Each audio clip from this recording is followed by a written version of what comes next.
જે બાલ્કની ધરાશાયી થઈ છે અને બિલ્ડિંગ જે છે ગ્રાઉન્ડ+3 ફ્લોર દેખાઈ રહ્યું છે અને એની બાલ્કની જે મેઇન સ્ટેરકેસ તરફ જતી હોય એ બાલ્કની ધરાશાયી થઈ છે અને જે અમારા વડોદરા ફાયર ઇમરજન્સી સર્વિસ તરફથી પાણીગેટ ગાજરાવાડી જીઆઈડીસી અને દાંડિયા બજાર ફાયર સ્ટેશનથી કર્મચારી અધિકારીઓ ઘટના સ્થળે પહોંચી ગયા છે।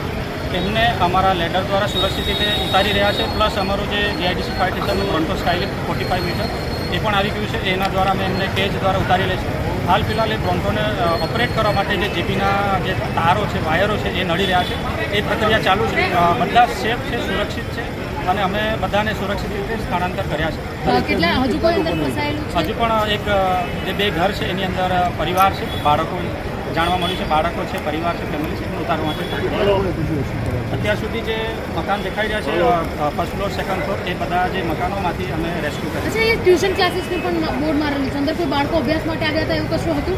હાલ ફિલહાલ એ ટ્યુશન ક્લાસ ખાલી છે, ત્યાં કોઈ એવું વ્યક્તિ યા કોઈ ફસાયેલું નથી, અમે સ્થળાંતર કર્યું। ઓકે।